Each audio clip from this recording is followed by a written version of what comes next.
আমাদের মুক্তিযুদ্ধে আমাদেরকে সহায়তা করেছে বলে বাংলাদেশের মানুষ তাদের কাছে অবশ্যই আমরা কৃতজ্ঞ।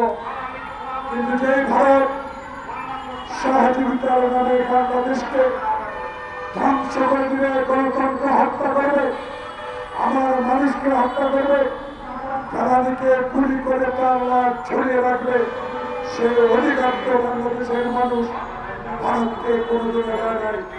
তাই আজকে ভারত আপনার যে সব কাজ আপনি শুরু করেছেন, যেসব অবৈধ কাজকে আপনাদেরকে সমর্থন দিয়েছেন, আমারও বাংলাদেশের মানুষ নিজের রক্ত দিয়ে যে আন্দোলনকে সফল করেছে, সে আন্দোলনের সফলতাকে নস্যাৎ করে দেওয়ার জন্য আবারও আপনি ষড়যন্ত্র শুরু করেছেন। তার প্রমাণ বাংলাদেশে 500 অধিকে বেশি মামলার আসামি স্বৈরাচারী শেখ হাসিনাকে আপনি এখনো আশ্রয় দিয়ে বাংলাদেশের মানুষের প্রতি যে অপমান, যে আপনি অপমান শুরু করেছেন, বাংলাদেশের মানুষকে অবজ্ঞা শুরু করেছেন, বাংলাদেশের স্বাধীনতা নিয়ে আজকে আপনি যেই রকম আচরণ শুরু করেছেন, সে আচরণের বিরুদ্ধে বাংলাদেশের মানুষ আজ সচেতন হচ্ছে। কিন্তু ডক্টর ইউনূস,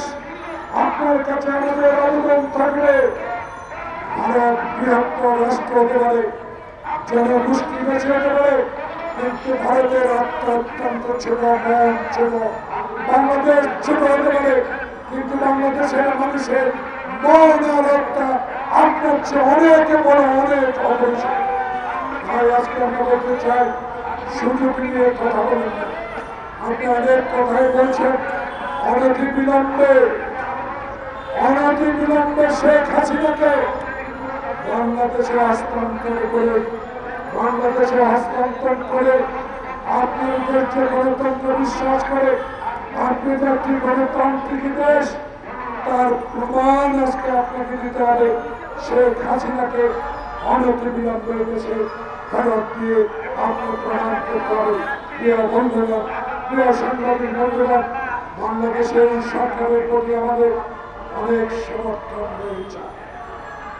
14 বছরে যে ফলানির বিচার হয় নাই, আপনার কাছে দাবি থাকবে বিচার শুরু করতে হবে। আবার যে বিডিআর মিটিং নিয়ে শেখ হাসিনা বাংলাদেশের সেনাবাহিনীকে ধ্বংস করার পরিকল্পনা করেছিল হিন্দুস্তানের সহযোগিতা, তাদেরকেও বিচারে আওতা আনতে হবে। আজকে এই সরকারের কাছে আমার আবেদন থাকবে, আসুন সচিবালয় বিভিন্ন ষড়যন্ত্র আবার শুরু করেছে বাংলাদেশের শেখ হাসিনার প্রতাপতারা আবারও বাংলাদেশে বসে বসে শেখ হাসিনার গুণগান যাচ্ছে। এর বিরুদ্ধে আপনাকে রুখে দাঁড়াতে হবে। বাংলাদেশের মানুষকে স্পষ্ট করে জানিয়ে দিতে হবে, শেখ হাসিনার কোন প্রতাপতা বাংলাদেশে আর রাজনীতি করতে পারবে না।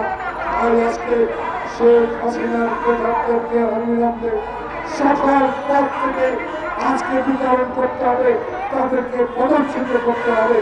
তাই আজকে বাংলাদেশ জাতীয়তাবাদী দল এবং লেবার পার্টির পক্ষ থেকে সরকারকে অনুরোধ জানাবো, দেরি করেন না।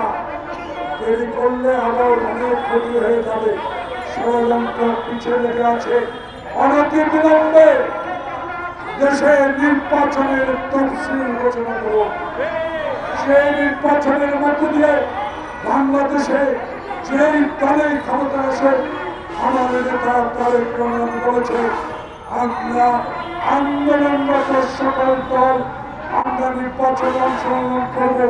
যে নির্বাচনের ভিতরে একটি ভোট দেবে না, যে নির্বাচন 1991 সালের মতো সততার মধ্যে দিয়ে অনুষ্ঠিত হবে, সেই নির্বাচনে যদি আমরা ক্ষমতায় যাই, ইনশাআল্লাহ বাংলাদেশে শেখ হাসিনার মতো আর আয়না ঘর আমরা তৈরি করব না।